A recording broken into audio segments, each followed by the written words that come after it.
and thank you to the two previous speakers because the three of you anticipated some key message and facilitated my job this morning.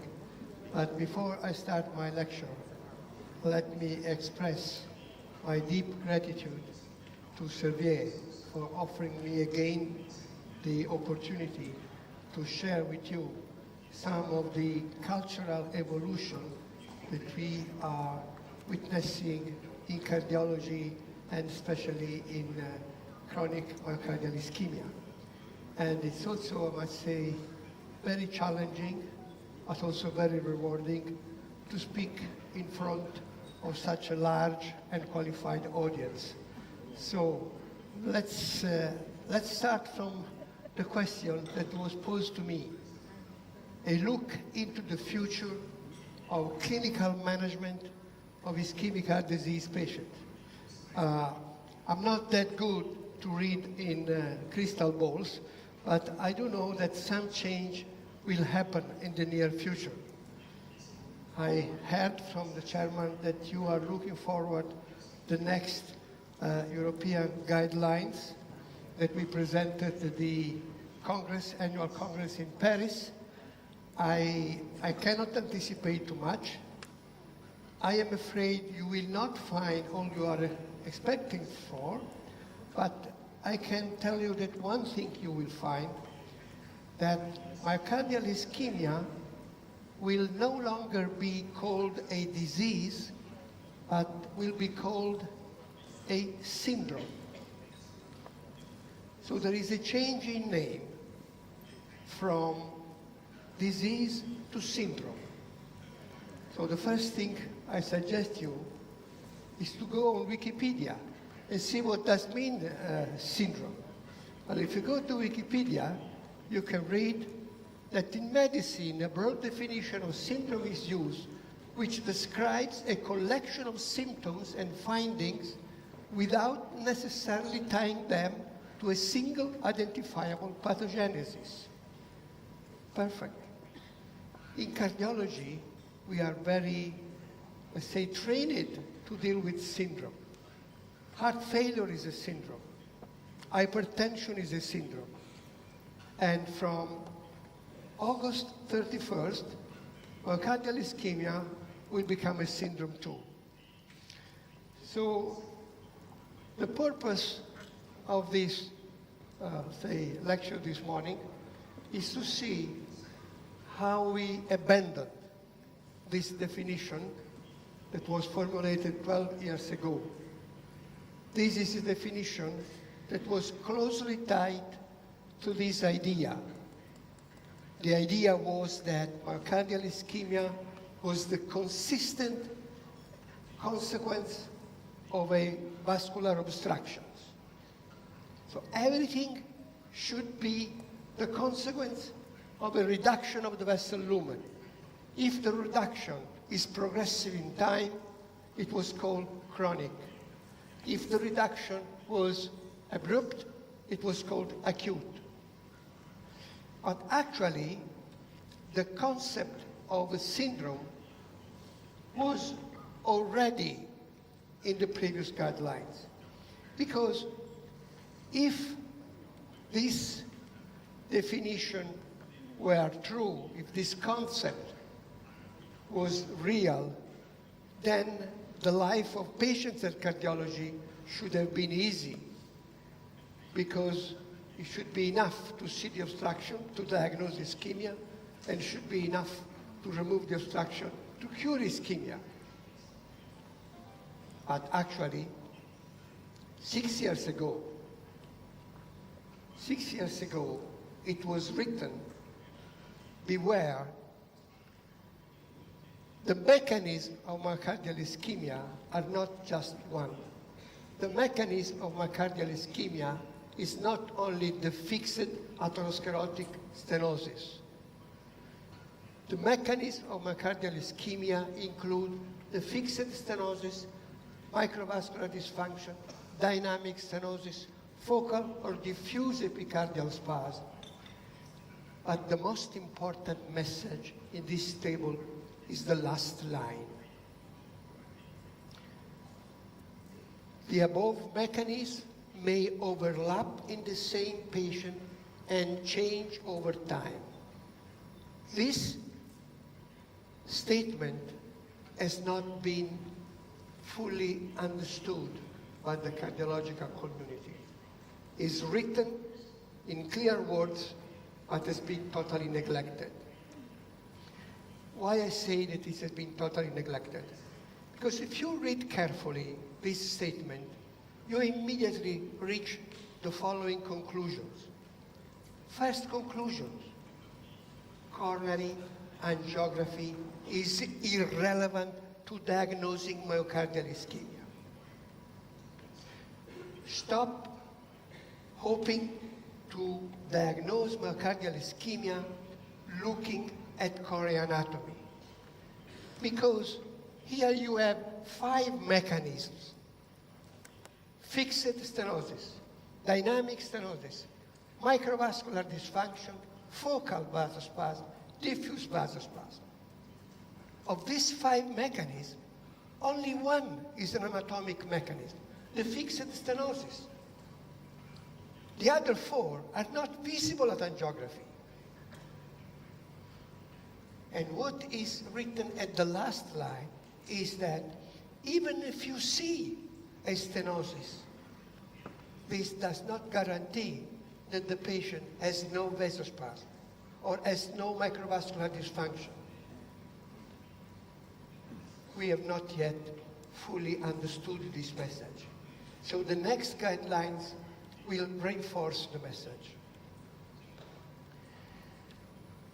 Now, let's focus on 2 points. Which evidence has prompted the society to promote this revolutionary shift from disease to syndrome? And second, what will happen after that in our clinical practice? The evidence has been overwhelming. The discrepancy between the anatomic data and the clinical presentation is in front of us every day. I don't know if you noticed in the introductory movie that we all see this morning, the lady that was preparing food for the family said, "I don't know when the chest pain comes. I don't know when the chest pain comes." So when a chest pain is unpredictable, means that it's not associated with increasing cardiac work. So it's not associated with a fixed coronary obstruction. Actually, in all the 3 cases that were presented, there was no associated with increased cardiac work. The grandfather was watching the grandchildren play. The lady was fixing usual activity, the food, and the young construction workers had the pain before starting to climb up. Let's go some of the evidence. This is a study published a few years ago in the New England Journal, and basically is the summary of the experience of the Duke University, one of the largest universities in the United States. In that center, they had performed a very large number of coronary angiography, 400,000 angiography. And the important point is that the vast majority of these 400,000 patients had performed a provocative test. So they formulated the following question. In which of these 400,000 patients I will find a coronary stenosis? In those with a positive ischemic test or in those with a negative ischemic test? It's quite obvious that if myocardial ischemia were consistently associated with the stenosis, you should find the stenosis in the patient with a positive test, and vice versa you should not see any stenosis in the patient with a negative test. That is a misconception.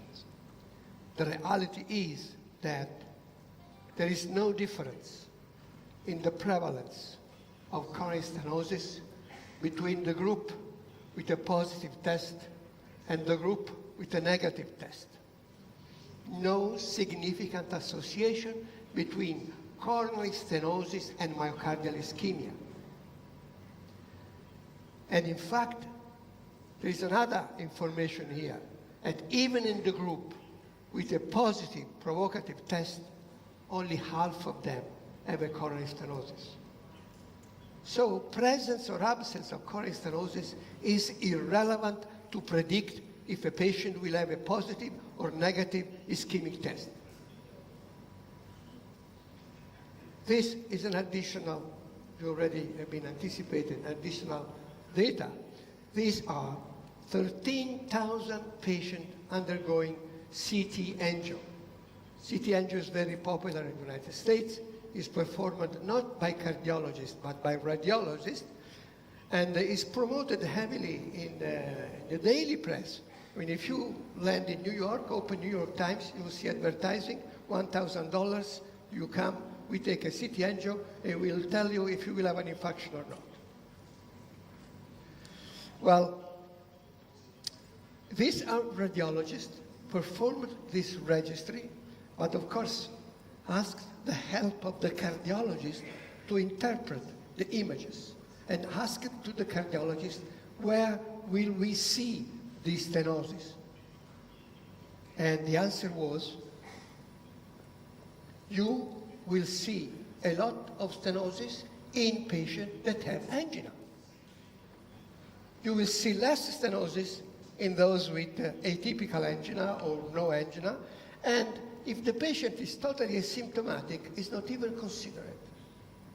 Again, this is the misconception that if you have angina, you must have a stenosis. If you don't have a stenosis, you cannot have angina.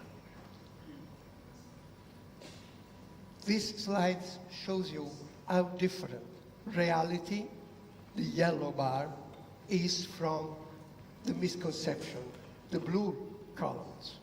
It's a completely different ballgame. Completely different ballgame. You see here that, first of all, there is no difference in the prevalence of coronary stenosis between patients with typical angina and totally asymptomatic persons. No difference whatsoever. The second information is that, like in the previous study, even in patient, male gender, older than 70, with typical angina, only half of them have a stenosis. And the third information that is important is that the prevalence of coronary atherosclerotic obstruction is a linear function of age. Does not depend if you have angina or ischemia, it only depends how old you are. And in this study, there was an additional, extremely important information. This is the prevalence of stenosis in the male patient. This is the prevalence of stenosis in the female. You immediately realize, if I go back and I go on again, that in the ladies, the prevalence of stenosis is 20 to 30% less than in men. But this is coronary atherosclerosis. This has nothing to do with myocardial ischemia. You have been shown by a previous speaker that myocardial ischemia in female is, if anything, more prevalent than in men. So, the female gender is a natural model of myocardial ischemia with low prevalence of coronary atherosclerosis. And in ladies like in men, in ladies like in men, the majority of patients with typical angina do not have a stenosis. In ladies, only 30% of the patients with typical angina older than 70 have stenosis. 70% do not have stenosis. These data were published, as you see here, in 2011, but still were not fully understood. And in fact, in the 2013 guidelines, there are these tables that have a nonsense. These are nonsense, because once again, you have reported here that in women, the prevalence is 20 to 30% lower than in men. But that is not the prevalence of myocardial ischemia. It's the prevalence of coronary atherosclerosis. So, clinical pretest probabilities of what? Of what? This is a pretest probability of atherosclerosis. But we do not have to treat and diagnose atherosclerosis. We have to treat and diagnose myocardial ischemia. Chest pain comes from myocardial ischemia. Myocardial infarction comes from myocardial ischemia. Sudden death comes from myocardial ischemia, not from coronary atherosclerosis. The same is true for this table, still present in the guidelines. This is a total nonsense. Total nonsense. How can you compare coronary angiography, that is an anatomic investigation, with an exercise stress test, that is a functional investigation? Coronary angiography is a search for coronary atherosclerosis. Exercise stress test or dobutamine echo stress or whatever is an investigation for myocardial ischemia. If you abandon the misconception that these two phenomena are closely linked, you will immediately conclude that this table have no sense. Because these tables are based on the assumption that if you have chest pain, ST segment depression, and regional wall dysfunction, but you don't have a stenosis, this is a false positive. It's not a false positive for ischemia, it's a false positive for coronary stenosis. But we are learning that ischemia is a different ballgame. So you see how revolutionary is this new approach. And our practice will or should dramatically be changed by this new understanding, because we thought that it was enough to diagnose myocardial ischemia.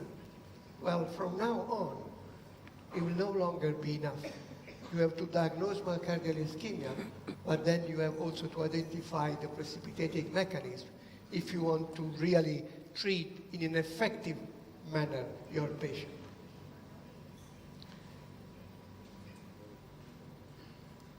Now, this is again the same table. And this is again the list of possible. But let me make you a warning. Don't assume that this list is exhausting. These are the, let's say, acknowledged mechanisms. But we should no longer repeat the same mistake that we've done in the past. We have been based on one mechanism. Now we know that there are at least five. But I could easily add endothelial dysfunction is not included there. Inflammation is not included there. Primary metabolic disorder, that is not included there. So don't assume that this list is exhaustive. Otherwise, we repeat the same error that we have done in the past. But let's assume you all agree. I'm fully convinced, but you all agree that there are multiple mechanisms. Then the next question is, which is the relative role of this mechanism? How many patients have angina because of stenosis? How many patients have angina because of vasospasm? How many patients have angina because of microvascular dysfunction? We don't have a scientific answer to these questions. First of all, because the awareness of this revolution is limited so far, and because in most of the studies that have been published, the, let's say, non-obstructive, non-atherosclerotic mechanisms have been searched only in patients with no visible stenosis. But this is not evidence-based medicine, because there is no reason to believe that if you have a stenosis, there will be no additional mechanism, as the guidelines already stated 6 years ago. But let's see what we have. This is a trial published 4 years ago in evaluation of 2,500 patients.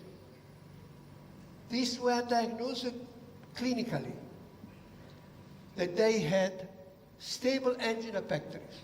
And when they were evaluated in searching for obstructive coronary disease, if you go down here, 16.5%.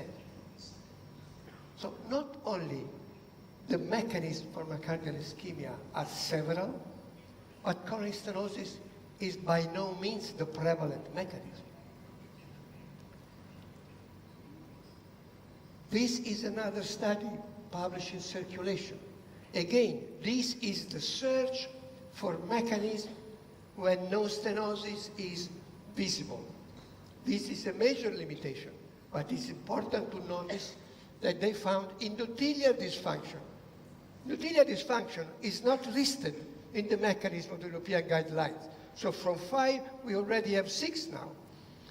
And this was present in 44%. Then we found 20% of microvascular dysfunction, myocardial bridging in a very high prevalence, does not be considered elsewhere. And this is interesting, 20% of the patients with typical angina had no known mechanism. Not no mechanism, because if there is angina, there must be a reason. But simply, we are unable to identify the mechanism. The most recent study in this sense has just been published a few months ago in the JAC. And this is Cormica trial. This study is very interesting for 2 reasons. First of all, because it does confirm that only half of the patient with typical angina may have a coronary stenosis. But in this trial, the investigators did not, let's say, drop the patient because they couldn't put a stent in that patient. They investigated invasively this patient in the cath lab and discovered that in the vast majority there was either microvascular dysfunction or coronary vasospasm. But this, forgive me, investigators made 2 major mistakes. 2 major mistakes. The first mistake is that the investigation for additional mechanisms was limited to patients where no stenosis was visible. And the second mistake was, after having diagnosed the patient as angina, because the inclusion criteria was angina, when they didn't find a microvascular dysfunction or coronary vasospasm, concluded that the pain was non-cardiac.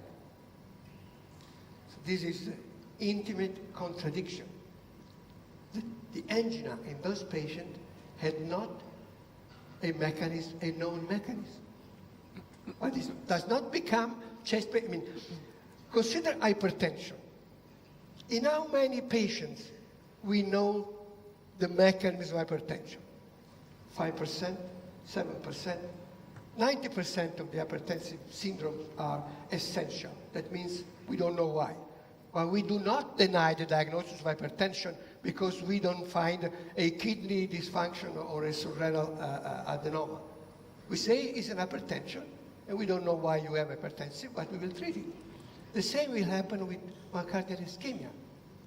We have so many possible causes, but by no means the list is exhaustive. So we have to start accepting the idea that every patient where we do not identify a known mechanism.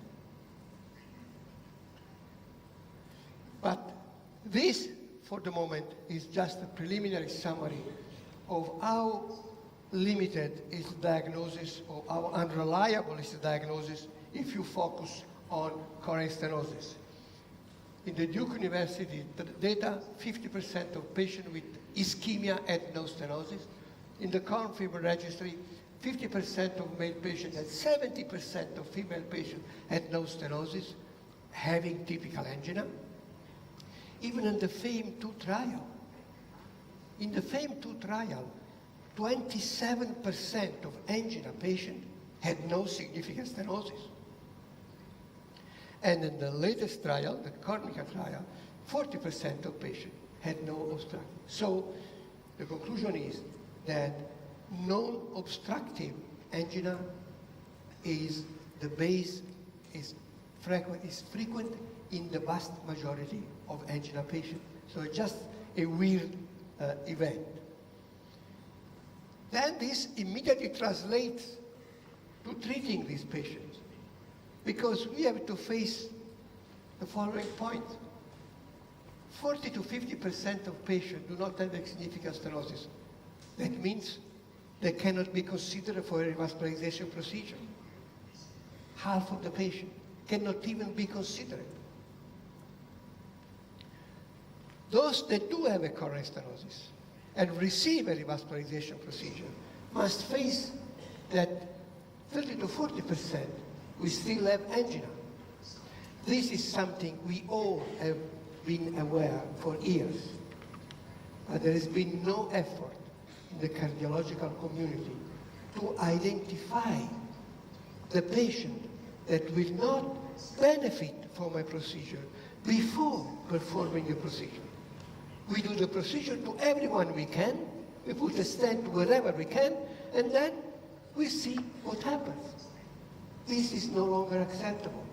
It is no longer acceptable because revascularization procedures are associated with high rate of adverse events that we have underestimated so far. 30% of patients undergoing PCI suffer some degree of myocardial damage.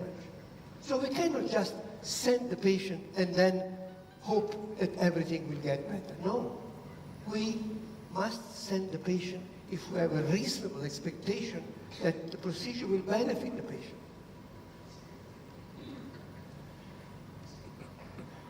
You already have heard about the Orbita trial. The Orbita trial has triggered a very furious reaction in the interventional community. In my understanding, not because of the conclusion that PCI is like a placebo procedure, but because of the second sentence here. The efficacy of invasive procedure can be assessed with a placebo control as a standard pharmacotherapy. This is what triggered the fierce reaction, because interventionists have never conducted placebo-controlled trial, and they're not doing even now. I don't want to make too many examples, but all of you know the Ariab-Sogodos scaffold, for instance, etc., etc. But let's go ahead. The reason why I say that is not for this conclusion, is because this conclusion was already known. We already know 4 years before the Orbita trial that PCI had no impact on mortality, on morbidity, on revascularization, and on symptoms. So it's not the novelty of the Orbita, is not in the placebo effect of PCI, is in the methodological warning that you can no longer go on just pretending the benefit without having a correct trial. You already have seen this, I don't have to go back. Okay, let's focus now on the last part of the implications of this new definition, considering that we have underestimated the complication of the revascularization. The first adverse effect is that in a large fraction of patients, from 30 to 40%, you don't benefit the patient. You don't improve the symptoms. The patient comes back for the same symptoms they had before. This is a veteran administration study, 51,000 patients, 13,000 and a half went back for angina. This is a preliminary list, incomplete, of the possible adverse effects associated with elective procedure. And this is a clear example of how these adverse effects have been underestimated. You may be aware that the American Society of Interventional Cardiology has imposed for diagnosing periprocedural myocardial infarction a 70 times rise in troponin, 70 times. If you accept this threshold 70 times, this event is not very frequent. It's 2%, but it's associated with a fourfold increase in mortality at 1 year. A much more realistic threshold of 10 times increase is much more frequent, 15%, and still associated with doubling the mortality of 1 year. So, referring a patient for a PCI should be a very, very thoughtful decision. Very, very thoughtful decision.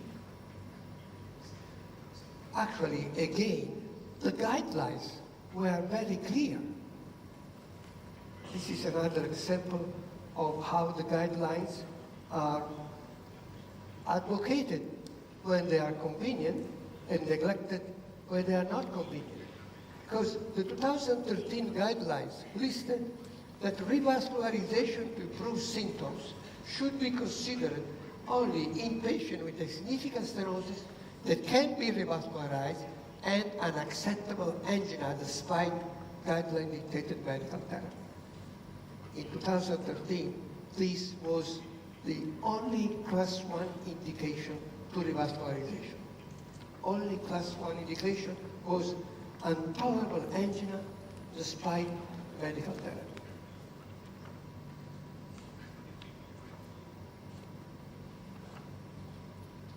Recently published, 26% of patients undergoing PCI had no symptoms. Moreover, many patients had minimal symptoms. Not only is not intolerant, and many patients were not receiving any medical therapy whatsoever.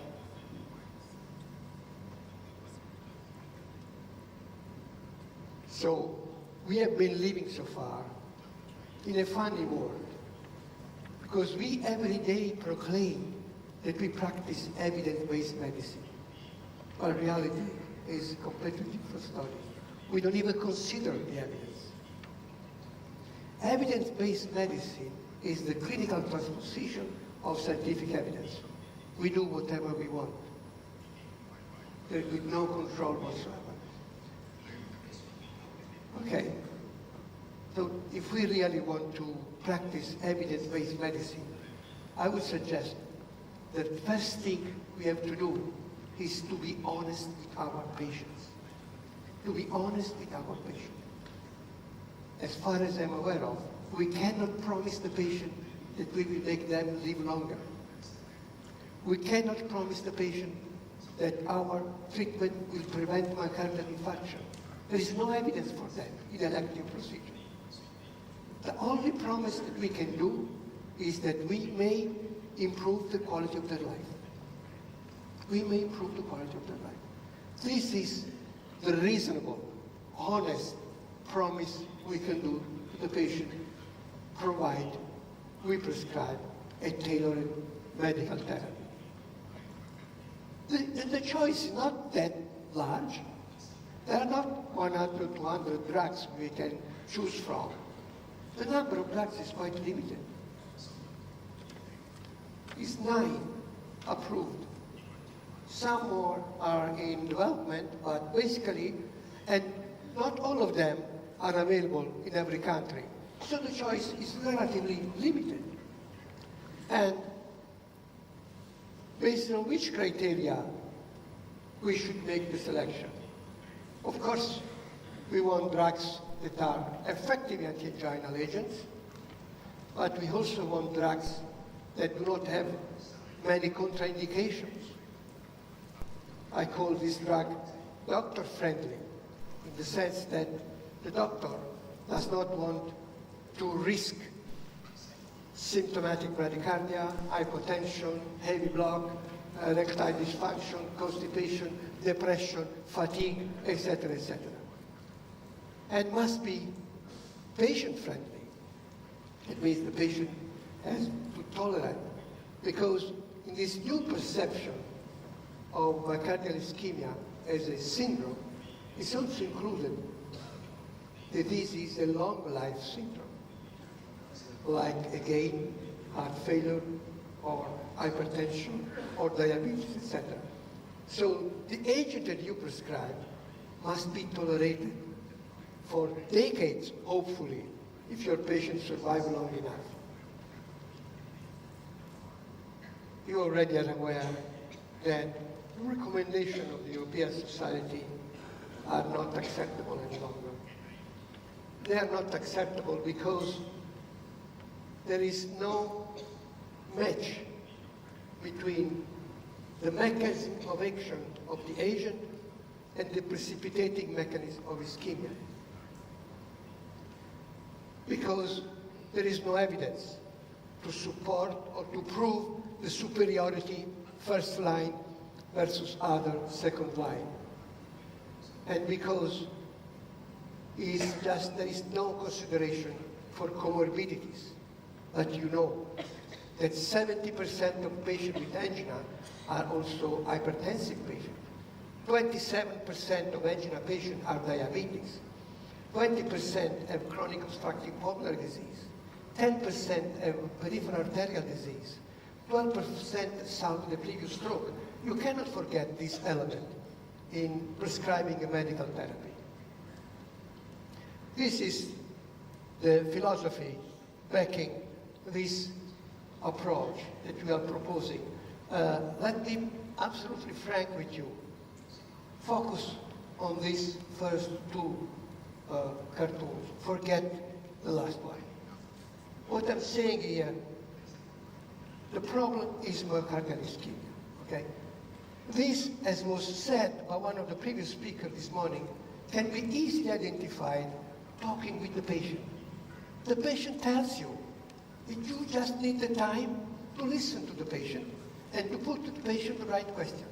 He will tell you, in the vast majority of patients, not only that he has angina, but by the description of his angina, you can also, let's say, guess if this is a stable angina pectoris. A stable angina pectoris means if the patient tells you, every time I go home, at the third flight of stairs, I have to stop because of chest pain, this is likely associated with severe stenosis. If the patient tells you, I have angina on exercise, but it's quite unpredictable, this is very likely a macrovascular angina. If the patient tells you, as the lady in the movie, I don't know when the chest pain comes, this is very likely a vasospastic angina. So just from a careful medical history, you will guess what is going on. And then you have to investigate which kind of problem has the patient. Cardiovascular problem, hypotension, hypertension, bradycardia, tachycardia, left ventricular dysfunction, etc. And extravascular problem, diabetes, previous pulmonary lung disease, etc., etc. Based on this, you can identify the best treatment. And now, let's focus on what honestly is becoming more and more evident as the #1 choice for treating myocardial ischemia. And this is an agent that does not interfere with heart rate, does not interfere with blood pressure, does not interfere with myocardial contractility, but simply increases the availability of ATP during myocardial ischemia. More ATP means more survival and better performance of the cell, with no adverse effect. And this is proven by the cardioprotection induced by trimetazidine in human model of transient myocardial ischemia. This is balloon occlusion during a PCI procedure. This is cardioplegic perfusion during a bypass operation. In both cases, trimethazidine dramatically reduces the enzyme release from the cardiac cells, demonstrating a clear cardioprotection. That, of course, translates into reducing the number of vaginal attacks irrespective of the background treatment of the patient, whichever other agent the patient was receiving. And irrespective of presence or removal of the cardiac obstruction. These are patients post-PCI, and once again, you see the better outcome if the patient is receiving trimethazidine as compared to not receiving trimethazidine.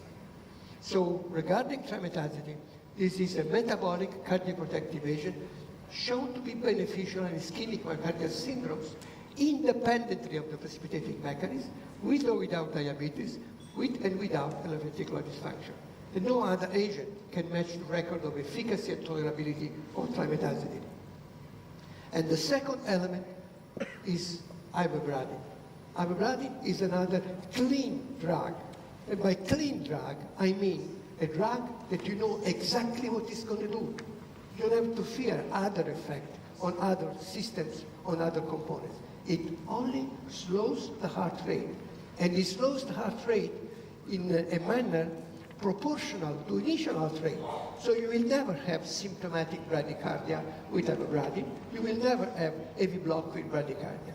And once again, this translates in a significant reduction in heart rate and reduction in angina attacks, and alone or in associated with other agents, in this case with a beta blocker. So, my dear colleagues, this is my last slide, and before thanking you for your attention, let me point out the message I would like you to retain from this, I admit and I apologize, rather long lecture. Chronic myocardial ischemic syndromes is a complex, dynamic, multifactorial syndrome. I'm afraid our life is going to become much more complicated in the future than we hope, but there is no way to avoid this. Chronic myocardial ischemic syndrome is a lifelong condition. Don't hope to be solved in 15 minutes or 30 minutes or 1 week. It's like, again, heart failure, hypertension, diabetes. Medical therapy, as the manager of Servier stated this morning, should be started on Thursday. Is that correct? Okay. And should maintain it lifelong.